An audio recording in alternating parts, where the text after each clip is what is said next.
Friends, आज हम बात कर रहे हैं यस बैंक की। आज यस बैंक के स्टॉक में बहुत ही शानदार हमें तेजी देखने को मिली। यहाँ पे अगर आप देखोगे तो यस बैंक का जो मजबूत सपोर्ट है वो 13 के आसपास है। इसके पीछे क्या वजह है जानने की कोशिश करेंगे इस वीडियो के माध्यम से। क्यों स्टॉक 13 के नीचे जाने के बाद फिर से ऊपर की तरफ आ जाता है, उसके पीछे बहुत बड़ी वजह है। इसको अच्छे से हम डिस्कस करेंगे। दूसरी तरफ यस बैंक को लेकर एक बहुत बड़ी अपडेट निकल के आ रही है। क्या है अपडेट, उसको डिस्कस करेंगे और जानने की कोशिश करेंगे क्या इस लेवल पर हमें खरीदारी करनी चाहिए। क्योंकि अगर आप देखोगे तो यहाँ पे स्टॉक के नीचे जाने की संभावना बहुत कम हो चुकी है, लेकिन यहाँ से तेजी से बढ़ने की संभावना बहुत ज़्यादा है। और वजह यही है कि यहाँ पे आप देखोगे तो एफआई लगातार हर स्टॉक में से अपनी होल्डिंग को कम कर रहे हैं, लेकिन वो यस बैंक में अपनी होल्डिंग को कम नहीं कर रहे। ये आपको खास ध्यान रखना है। तो बहुत सारी बातें जिसको इस वीडियो के माध्यम से डिस्कस करेंगे। जो लोग यस बैंक में इन्वेस्टमेंट करके डर रहे हैं उनके लिए वीडियो बहुत ज़्यादा जरूरी होने वाला है। अगर वो पूरा वीडियो देखेंगे उनको अच्छे से समझ में आ जाएगा कि उनका डर यहाँ पे खत्म हो जाना चाहिए। यहाँ पे यस बैंक अपने पुराने सारे के सारे एनपीए से बाहर निकलने की पूरी प्लानिंग कर चुकी है। जल्दी यस बैंक पूरी तरह से एनपीए फ्री होकर आराम से अपना कामकाज शुरू कर सकती है। और आप देखोगे तो इनका कारोबार तो लगातार बढ़ ही रहा है और बड़ी बड़ी बैंकों के साथ में अच्छी इनकी कंपटीशन फाइट भी हो रही है। तो ऐसे में यस बैंक में इन्वेस्टमेंट क्या हमें करना चाहिए, तो सारी संभावनाओं को तलाशेंगे इस वीडियो के माध्यम से। लेकिन फ्रेंड, उससे पहले अगर आप पहली बार हमारे चैनल पे आए तो चैनल को सब्सक्राइब कर दीजिए, एक बेल आइकन दबा दीजिए ताकि जब भी नया वीडियो बने पहला नोटिफिकेशन आपको मिले। वीडियो पसंद आए तो लाइक शेयर जरूर कीजिए। चलो फ्रेंड्स, वीडियो स्टार्ट। सबसे पहले कारोबार को डिस्कस करेंगे। तो यस बैंक का स्टॉक 13.10 पर ओपन हुआ, 12.80 की लो भी बनी और हाई है 13.45 की। अंत में क्लोजिंग 13.45 पर ही। अच्छी बात यह है कि जो क्लोजिंग है वो ऊपर की तरफ है, यानी जो इसकी दिन भर की आई थी उसी पे क्लोजिंग दी। इसका मतलब यह है कि काफ़ी अच्छी खरीदारी हुई। अंत में 3.07% की शानदार तेजी हमने देखने को मिली आज। वॉल्यूम को अगर देखें तो बीएससी में 91,96,000 का वॉल्यूम हुआ, सामने 28,23,000 की डिलीवरी उठाई गई है। डिलीवरी का परसेंटेज 30.70% है। बात अगर एनएससी की करें तो यहाँ पे 3,74,20,000 का वॉल्यूम हुआ, सामने 1,36,45,000 की डिलीवरी रहेगी। डिलीवरी का परसेंटेज 36.47%। तो दोनों एक्सचेंज में शानदार क्वांटिटी में कामकाज हुआ है। अब वॉल्यूम का एनालिसिस करें तो पिछले एक महीने पहले इसका 12 करोड़ का वॉल्यूम था, 1 वीक पहले 14 करोड़ का वॉल्यूम और कल इसका 10 करोड़ का वॉल्यूम था, आज 6 करोड़ का वॉल्यूम है। तो वॉल्यूम में कुछ कमी है। यहाँ पे अगर आप देखोगे तो एक बड़ी अपडेट निकल के आ रही है। यस बैंक की तरफ से एक्सचेंज को जानकारी दी है। उन्होंने एक इन्वेस्टर मीट रखी थी। बैंक की जो अब मीटिंग थी वो थी JM financial asset management limited company के साथ में।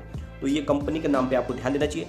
ये एसेट मैनेजमेंट करने वाली एक कंपनी है। इसका मतलब हो सकता है कि इनके साथ में भी कोई बात है जो आगे बढ़ रही हो।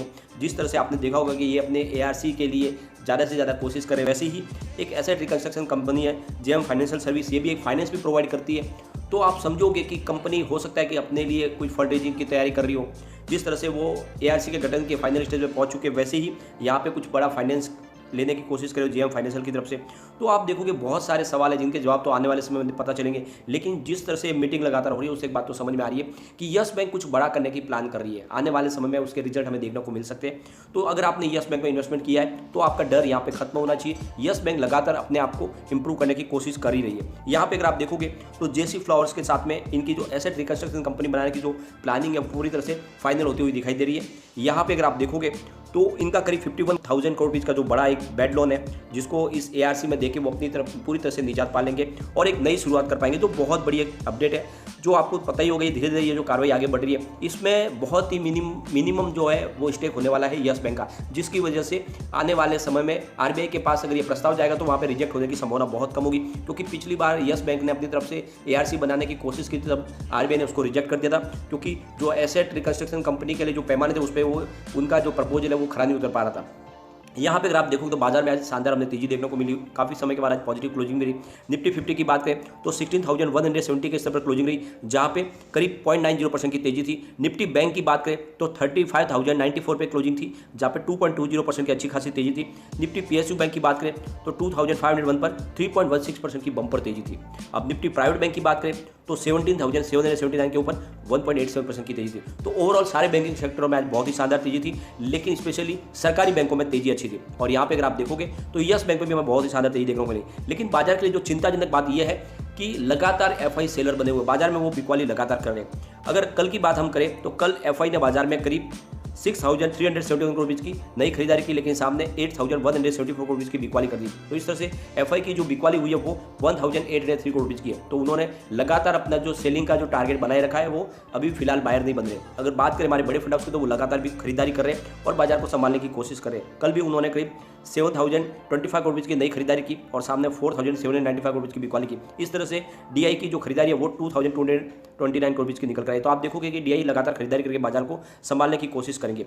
अब यहाँ पे क्यों लगातार यस बैंक फिर से 13 के सपोर्ट पे आ जाती है, इसलिए यहाँ पे आप इसके फंडामेंटल चेक करोगे तो आपको वहाँ पे उसका रीजन पता चल जाएगा। अगर आप देखोगे यस बैंक का फिलहाल मार्केट कैप तो 32,697 करोड़ निकल के आ रहा है। इसका पी रेशियो 30.35 का है, पीबी रेशियो 0.97 है, इंडस्ट्रीज पी 10.51 का है, डेब्ट टू इक्विटी 2.15 है। अब आरओई देखें तो 3.18% है, ईपीएस इसका 0.43 है और बुक वैल्यू इसकी 13.45 है, फेस वैल्यू 2 रुपीज़ है। तो ये आपको ध्यान रखना है, इसकी बुक वैल्यू ही 13.45 की है और इसी वजह से स्टॉक 13 से नीचे नहीं जाता है। जैसे ही गिरावट होती है स्टॉक फिर से झटके के साथ ऊपर आके 13 को पार कर जाता है और वजह यही है कि इसकी बुक वैल्यू ही 13.45 की है। तो आपको चिंता नहीं करनी है, फिलहाल ये स्टॉक बिल्कुल अपने बुक वैल्यू के आसपास है और ऐसे में यहाँ पे बढ़ने की ही संभावना, गिरावट की संभावना बहुत कम है। अगर आप देखोगे तो यहाँ पे एफआई ने भी अपनी होल्डिंग को फिर से बढ़ाना शुरू किया है, ये बहुत ही अच्छी बात है। आप देखोगे पिछले 6 महीने से एफआई लगातार हर शेयर से अपनी होल्डिंग को ट्रिम करने की कोशिश करे, वहाँ से निकलने की कोशिश करे, उसके बावजूद भी अगर एफआई की होल्डिंग यहाँ पे बढ़ रही है तो ये एक बहुत बड़ा पॉजिटिव ट्रिगर हो सकता है यस बैंक के लिए। आप देखोगे तो मार्च 2021 में एफआई की होल्डिंग 13.77% थी, जून 2021 में उनकी होल्डिंग घट के 10.45% हो गई और सितंबर में उनकी होल्डिंग और घट के 7.92% तक आई। लेकिन दिसंबर 2021 में एफआई ने फिर से अपनी होल्डिंग को बढ़ाया और 8.17% कर दिया। ये वही पीरियड है जब एफआई अपनी होल्डिंग सब जगह से कम करी थी, लेकिन उन्होंने यस बैंक के अंदर अपनी होल्डिंग को बढ़ाया और आप देख लो तो मार्च 2022 में ये होल्डिंग बढ़कर 10.97% तक पहुंच गई है। तो इसका मतलब ये है कि एफआई को भरोसा है कि आने वाले समय में यस बैंक में लॉस की संभावना तो कम है और जैसे ही माहौल पॉजिटिव बनेगा तो स्टॉक जरूर कमा के देगा, इसलिए एफआई यहाँ पे अपनी होल्डिंग बना रहे। तो ऐसे में आपको इसमें होल्डिंग रखनी है, ना कि गिरानी है। आप देखोगे तो ये लगातार इनका रेवेन्यू भी बढ़ रहा है, ये बहुत ही शानदार एक इसके लिए पॉजिटिव ट्रिगर हो सकता है। आप देखोगे तो मार्च 2021 में इनका 4,835 करोड़ रुपये का जो रेवेन्यू था वो जून 2021 में बढ़कर 5,423 करोड़ रुपये तक पहुंचा है और सितंबर 2021 में इनका रेवेन्यू 5,463 करोड़ रुपये तक पहुंचा, दिसंबर 2021 में 5,664 करोड़ रुपये तक पहुंचा और मार्च 2022 में इनका रेवेन्यू 5,873 करोड़ रुपये तक पहुंचा है। तो लगातार इनका रेवेन्यू बढ़ रहा है। अब देखें इनके प्रॉफिट लॉस को तो मार्च 2021 में इनको 3,791 करोड़ का बड़ा लॉस हुआ था, फिर कंपनी आई प्रॉफिट में, जून 2021 में इनको 204 करोड़ का जो प्रॉफिट हुआ वो सितंबर 2021 में बढ़कर 223 करोड़ तक पहुंचा और दिसंबर 2021 के साथ इनका प्रॉफिट 266 करोड़ तक पहुंच गया और मार्च 2022 में 372 करोड़ तक पहुंचा।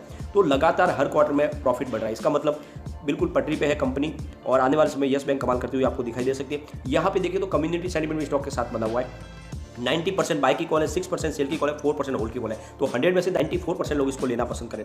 एक बार इसके पिवट लेवल को भी चेक कर लेते हैं। तो यहाँ से अगर गिरावट होती है तो 12.82 का फर्स्ट सपोर्ट है, ये सपोर्ट टूटा तो 12.5 तक स्टॉक जा सकता है और नीचे गया तो फिर 12.22 तक भी जा सकता है। अगर पॉजिटिव माहौल बना तो 13.42 का फर्स्ट रेजिस्टेंस है, इसको ब्रेक कर लिया तो फिर 13.78 तक स्टॉक जाएगा और वहाँ तक पहुँच गया फिर 14.0 तक भी जा सकता है। तो तेजी बनी तो ये 14 को पार कर सकता है। तो बिल्कुल यहाँ पे इन्वेस्टमेंट को बनाए रखे, कोई चिंता की बात नहीं, बस नजरिया अपना लॉन्ग टर्म का रखे, इसमें शॉर्ट टर्म का इन्वेस्टमेंट बिल्कुल ना करे। लॉन्ग टर्म अगर नजरिया है तो आने वाले समय आपको डेफिनेटली बहुत ही शानदार रिटर्न मिलेगा। ये स्टॉक आपको कमाल का रिटर्न देने को तैयार है। लेकिन फ्रेंड, कोई भी इन्वेस्टमेंट करने से पहले अपने फाइनेंशियल एडवाइजर से बात ले ले या अपना खुद का रिसर्च करें, क्योंकि मैंने वीडियो आपके एजुकेशनल पर्पज के लिए बनाया। वीडियो पसंद आई तो लाइक शेयर जरूर कीजिए और चैनल को सब्सक्राइब कर दीजिए। Thank you.